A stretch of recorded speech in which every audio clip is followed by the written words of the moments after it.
he faces a very practical and serious challenge.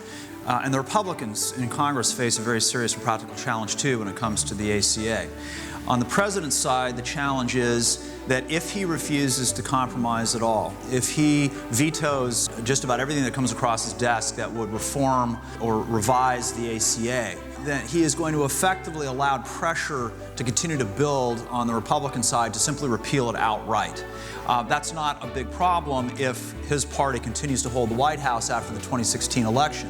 It is a big problem if the White House changes hands, because if it changes hands and that pressure has been allowed to build up and this issue is as polarizing in January of 2017 as it is today, his primary accomplishment as president, his legacy, Obamacare, faces a much higher risk of simply being repealed outright. The practical difficulty for Republicans is that if they do move forward and repeal Obamacare, they're going to throw a lot of people off of coverage that they now have under Obamacare.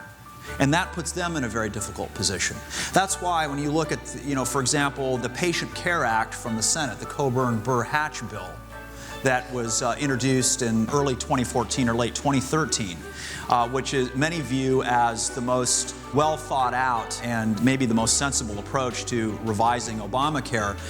That's why you see them in that bill, those senators, trying to keep people in coverage by changing the mechanism of providing that coverage, but doing that by providing everyone who needs one with a subsidy to get insurance, but not simply pulling the plug on the patient, if you will, and killing it off outright. They realize that doing that is really fraught. Obamacare, the ACA, is enough of a reality so that in a real sense it can't be repealed.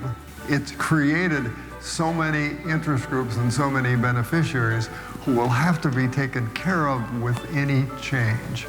That the situation, even today, much less 2 years from now, is not identical to the situation that the president found when he started down the road in 2009. So does that mean that for the future, we can expect that the notion of trying to achieve, if not universal coverage, at least a significant reduction in the uninsured is now enshrined as part of federal policy moving forward? Yes. Yeah, I think it is too. It could have been accomplished more simply by expanding Medicaid, just doing that, and perhaps some sort of exchange program as well. I think most people agree that it is better to have people covered than not covered.